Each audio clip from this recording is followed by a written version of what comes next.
Naglagalag ako at nagsikap makaipon ng salapi upang magawa ang aking layon.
Sulat mo, Padre.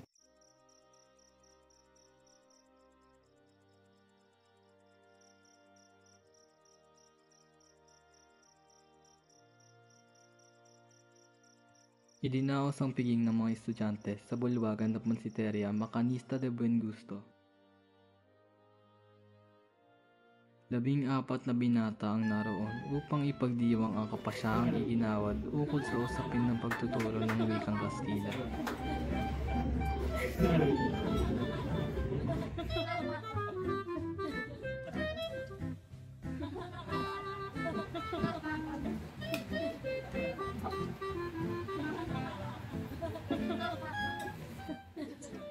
Ang sarap nito. Anong tawag dito?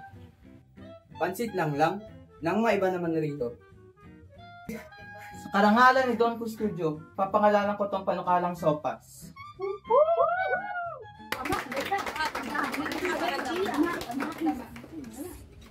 Tama yun. Magaling. Mahusay. Tay. Hoy mga kaibigan, hindi kayo sa akin. Ang ulam na ito ay tatawaging lumpiang chino. At bakit naman? Ubis pa lang nito ang Padre Irene.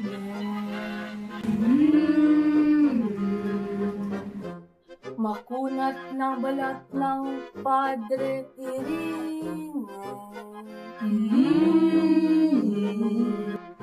Tikman ninyo at maalat-alat din ito.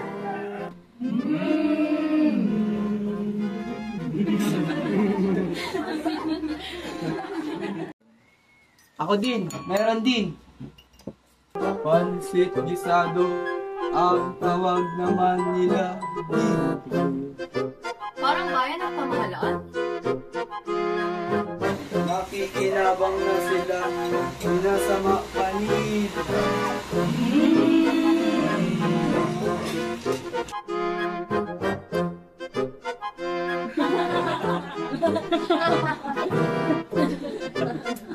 Ikaw naman, Tadeo. Magtatalumpati muna ako. Hayop, bitawan mo ang iyong sipit. Kumakalawit sa aking buhok. Alang-alang sa inyong anyayang malamnan, ang puwang na iniwan sa Mga gaya! Ang talumpating yay ay ang talumpati ng Pangulo ng ating Liseo.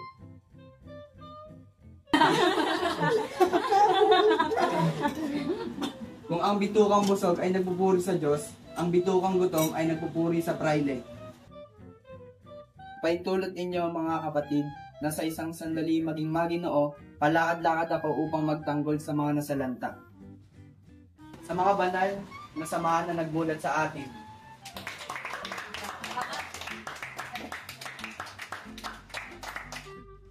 Makinig mga kapatid, lumingon sa panahon ng kamusmusan, alamin ang kasalukuyan at tanungin ang hinaharap. Minaman-manan tayo. Utusan ni Padre Sibila.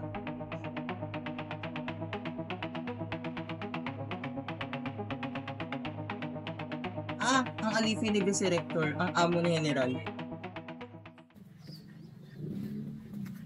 Nakatakda na ang gagawin na Basilio sa araw na ito at pagkatapos ay tutungo sa universidad para sa kanyang lisensyatura at makikipagkita kay Makaraig. Nagasta niya ang malaking bahagi ng kanyang naimpok sa pagtubos kay Huli at sa pagkuha ng isang bahay na matitirahan nito at ng kanyang ingkong.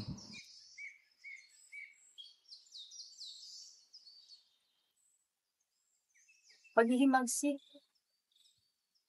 Paghihimagsik? natuklasan at marami pong nasangkot. Marami na sangkot? At sino-sino? Mga estudyante. Maraming estudyante.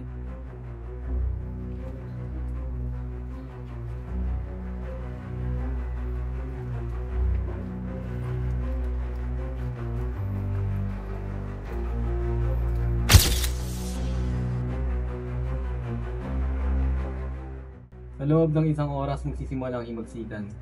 Sa pamamagitan ng hudyat ko, wala nang makikita kundi patayan. Ako'y nakahanda at natitiyak ko ang aking tagumpay. Kapag kami nagtagumpay, lahat ng taong hindi tumulong, bagaman may kakayahang tumamay, dito tuloy nakaaway.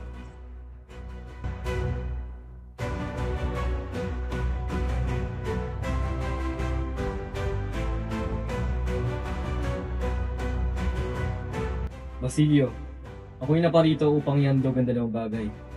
Ang iyong kamatayan o ang iyong kinabukasan.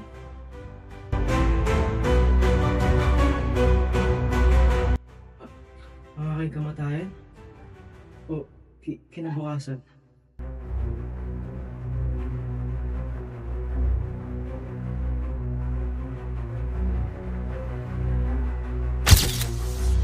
Basilio, nasa piging ka ba kagabi? Sabihin ko sa iyo, masama ang lagay ni Kapitan Tiago. Ngunit, hindi ka ba kasali sa mga kapisanan ng mga estudyante? Nagbibigay lamang ako ng abuloy. Kung gayoy, pinapayuhan kita umuwi ngayon din. At punitin ang lahat ng papel na maaari maglagay sa iyo sa panganib. Si Simon, Walang pakialam si Simon sa nangyari. may mga tulisan ba? Wala, kundi mga estudyante lamang. Ano kung ganyan ang nangyari? Nakatagpo ng mga paski na masasama ang sinasabi ko. Hindi ba ninyo alam?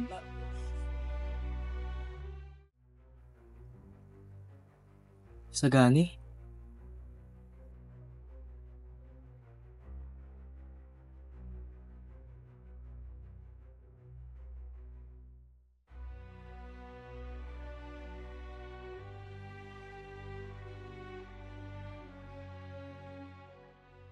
Sino kaya ang may gawa ng gayong babala? Ano pang kailangan malaman natin? Hindi tayo ang dapat magsiyasat. Bahala sila doon. Doon sa may panganib. Doon dapat tayo pumaroon. Sapagkat naroon ng karangalan. Kung ang sinasabi ng mga paskin ay kaisa ng ating karangalan at damdamin, sino man ang sumulat ng mga ito'y dapat natin pasalamat. Tumungo si Basilio sa bahay ni Makaraig. Bakit pati ba ikaw, Basilio? Naparito ako pang kausapin ka. Marangal na asan, noong mga araw na payapa ay lumaliw ka sa amin. Anong iyong pangalan, binata? Basilio po, Ginoo. Mabuti na lamang at naparito kayo aming dinatip. Ha? Pati ba ako?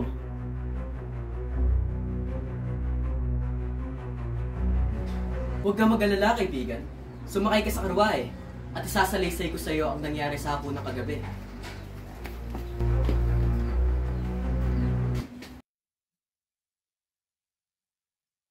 Kailan? Kanina ka pa hinihintay ni Padre Fernando.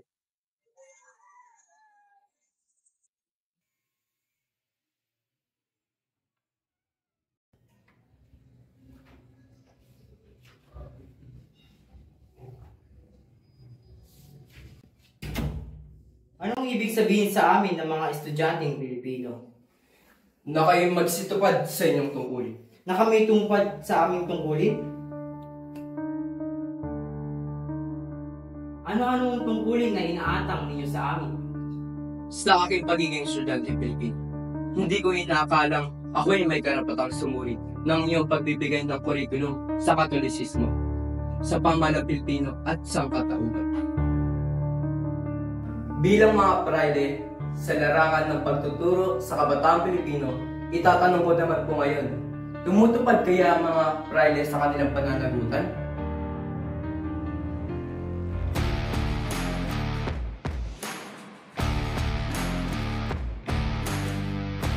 Tumutupad kami, inisagani. Sa paano paraan? Iya'y napakabigat na parata. Isang araw at hangaan namin yung kalayuan. Kung malinis ang kalooban, Silang dapat may kalayuan. mayroon namang mabuting asal. Kung gano'n, paano nagkaroon ng mga taong marumi ang kalooban at walang mabubulas?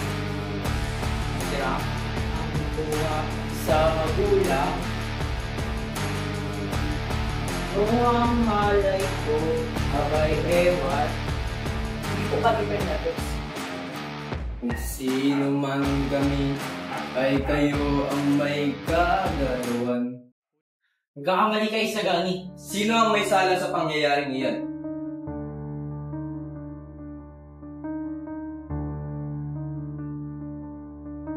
Kayong may ilang daang taong humahawak sa aming titulo, o kayong sumusunod sa lahat ng bago. Ipagpamanhin ninyo, Padre, sapagkat ako'y alis na.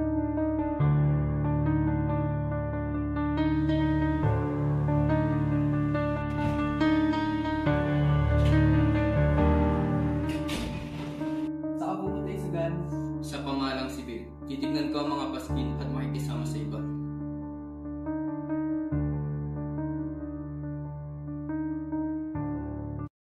Laganap sa mga sumunod na araw ang iba't ibang karanasan ng katatakutan. Lumaganap ang balitang ang mga estudyante ay kinasabot ng mga taga-bundok ng San Mateo at di yung manululusubing bigla ang Maynila sa tulong ng mga pabor at pandigma ng mga Aleman na nooy nasa loob ng Maynila at tutulong daw sa kilusan.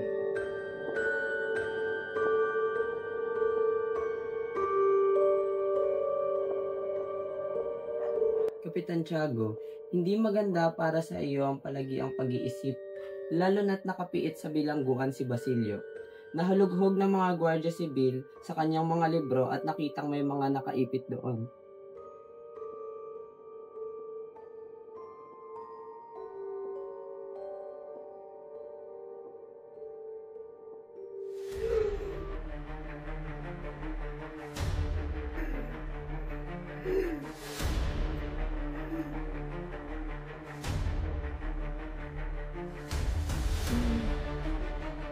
Kapitan Tiago! Kapitan Tiago! Kapitan Tiago!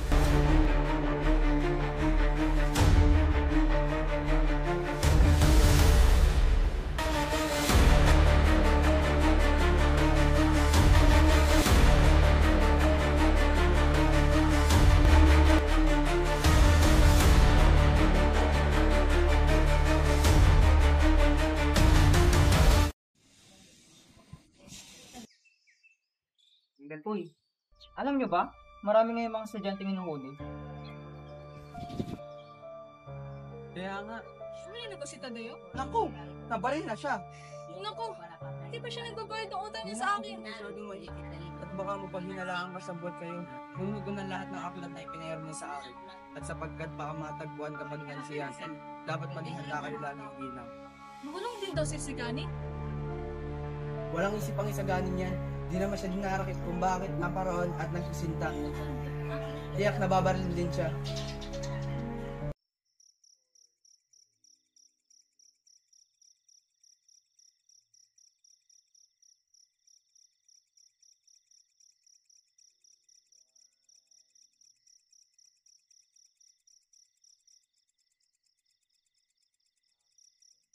At ang 25 pisong halaga ng pamana para kay Basilio.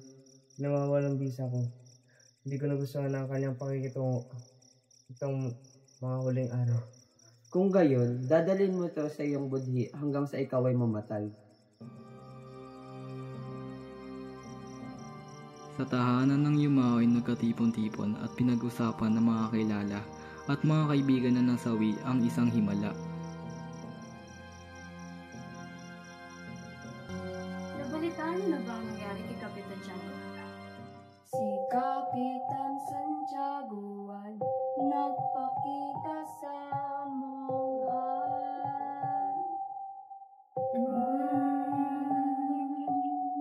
Kitlit-lito ang kwakwo at isa ng lanok na hula.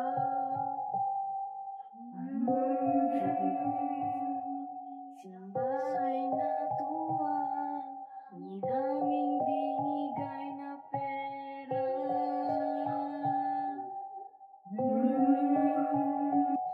Kaya naman ngayon ay siya daw ay ligtas na.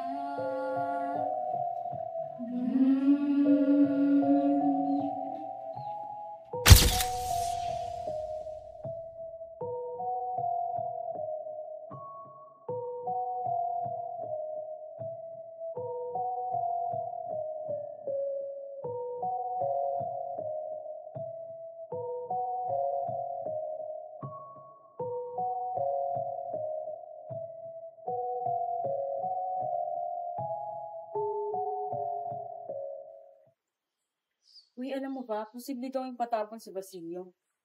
Huwag mo naman pwede rin siya ipapatay habang nasa daan.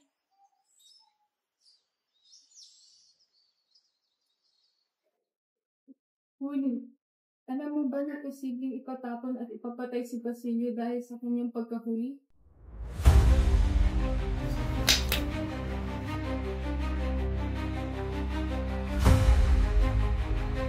Huli! Huli! Ito, uminom ka muna ng tubig. Makakabuti ito sa iyo.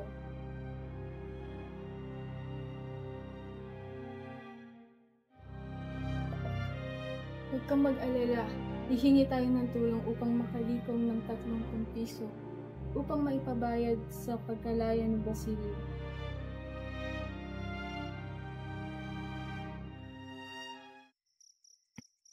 Huli, galing ako sa kawani ng mahihirap at inirekomenda nila sa akin ang hukom.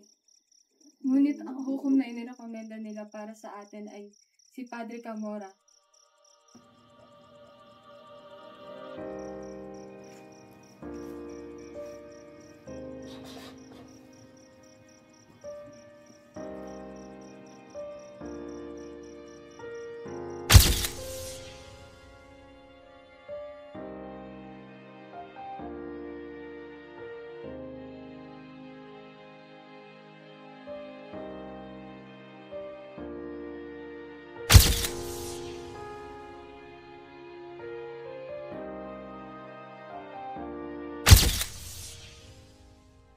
Bakit hindi natin subukan?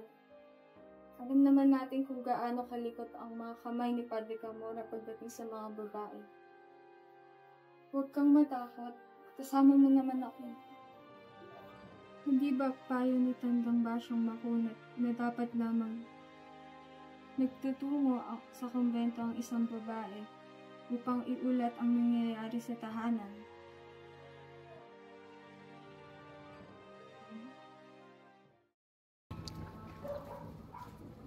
Pero napakali, nakalaya na pang ibang mga bilanggo. Eh si Basilio, siya na lamang po natatanging naiwan sa bilangguan. Maraming salamat sa balita.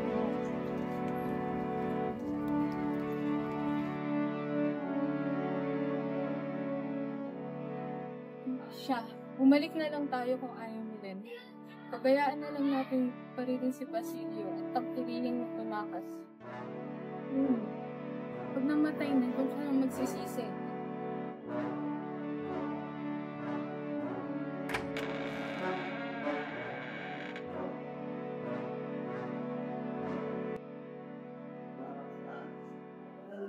Iha, dito ka lang. Tapos sabi ko lang si Padre Camora.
Basilio ay alila ni Kapitan Tiago at walang mag-aalala sa kanya.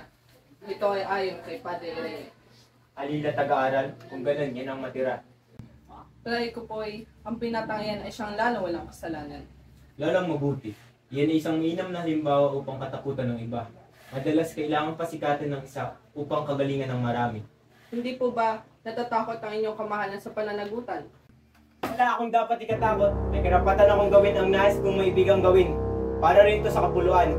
Nang pumaling ka kayo sa Pilipinas, kayo'y nangakong mamamahala, alinsunod sa katarungan, at hahanapin ang kabutihan.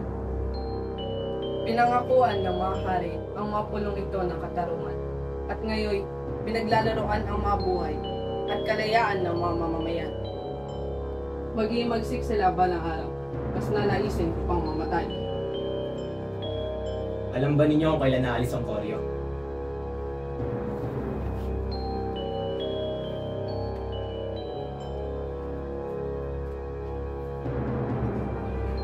Pipito kasi yung patungkulan.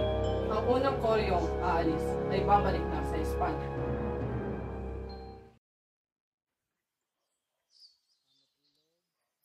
Dahil sa mga pangyayaring naganap, maraming ina ang nagpauwi sa kanilang mga anak sa lalawigan. Marami ang bumagsak nung dumating ang pagsusulit at bihira sa mga sapi ang kapisanan ng mga estudyante at nakatapos ng pag-aaral. So, Tadeo, kayo ba'y nakapasa sa pagsusulit? Hindi. Ako pagsusulit natin ay hindi nakapasa.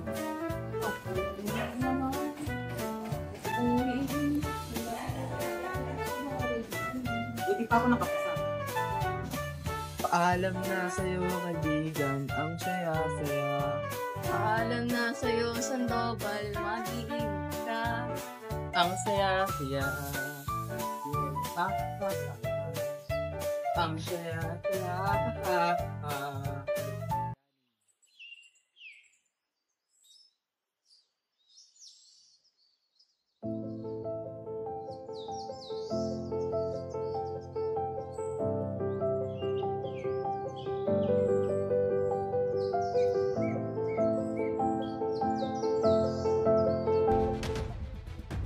Si Makaraig ay naging maingat upang huwag masangkot sa mga usapin at sa lakas ng kanyang salapi, nakakuha ng pasaporte at nagmamadaling sumakay sa bapor ng patungong Europa.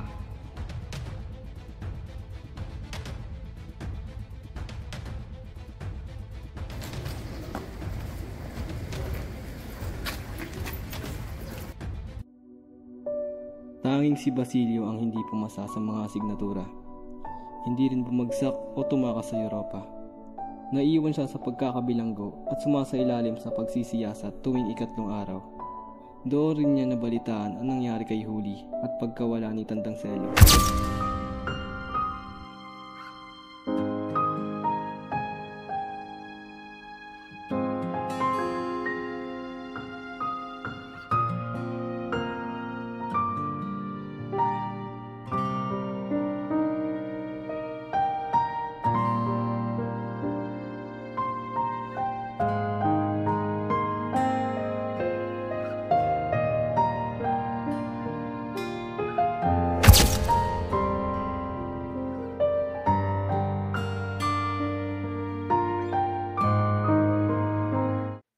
Gumaling na ako na pabalitang magdaraos ng isang malaking pista bilang pasasalamat ko sa aking paggaling at sa bayang nagpapayaman sa akin.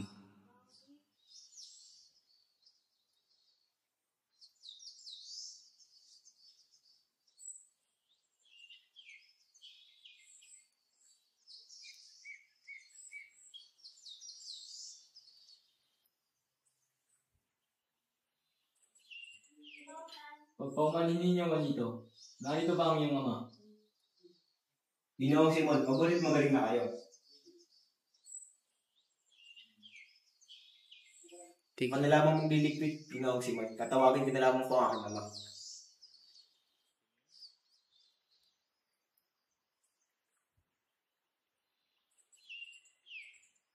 Bakit si Juanito Pelaez at hindi si Sagani ang iyong piniling kasalanan?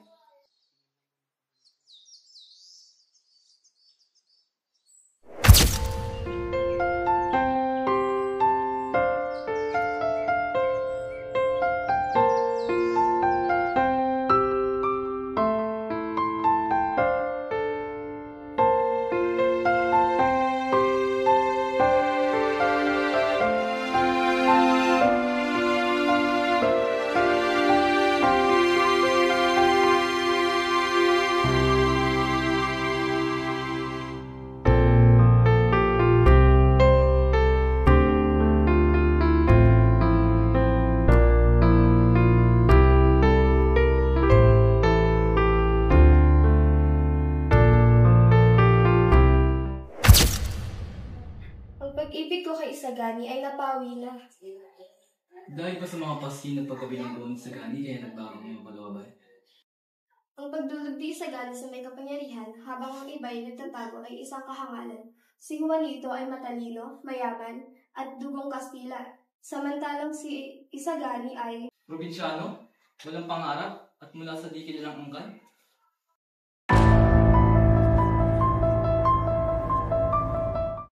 Ako ang nagayos ng bahay na bagong kasal.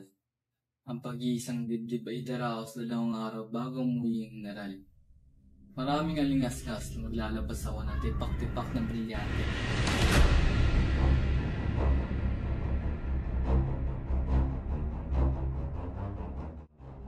At magsasabog ng perlas sa karangalan ng anak ng aking kasosyo. Kaya marami ang naghandog na makipagkaibigan sa akin.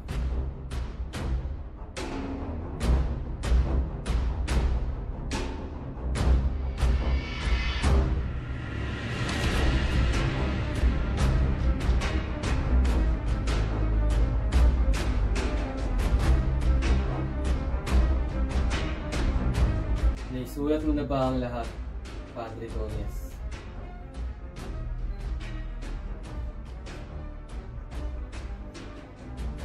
Gusto na. Ako'y naparito upang ihandog ang 2 bagay. Ang iyong kamatayan o ang iyong kinabukasan. Ang iyong kamatayan o ang iyong kinabukasan.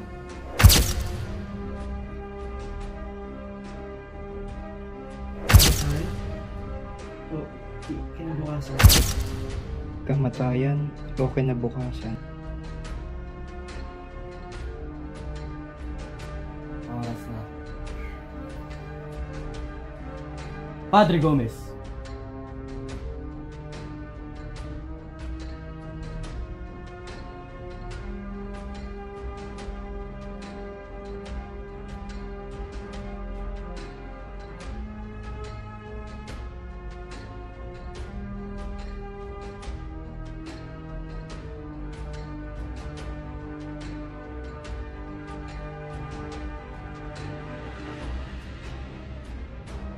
Mamamatay akong tagampanan ko ang aking tungkulin sa bayan.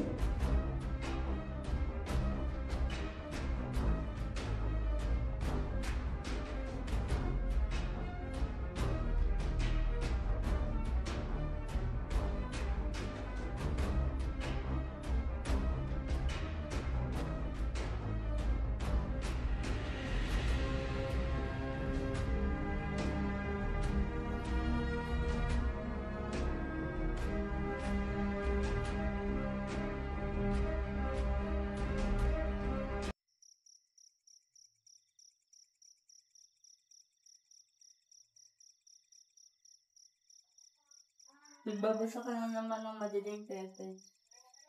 Sino ba sila, Ina? Sila ang Tatampan Martin, Padre Gomez, Burgos, at Zamora. Ngayon ang araw ng kanilang bitay. Sa paratang na pagpapatalsik ng pamahalaan na nagdulot ng pag-aalsa. Sa ngayon, di mo pa ito maintindihan, subalit lahat ng ito ay may dahilan. Sandali lang at ikukuha kita ng tsokolate.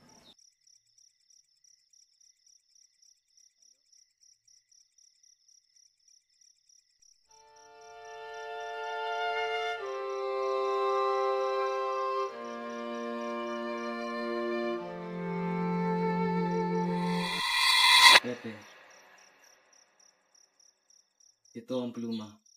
Gamitin mo sa iyong mga kamay at ako'y makikilala sa kasaysayan. Sino po kayo? Simon ang ipinangalan mo sa akin. Jesus tungo, iba.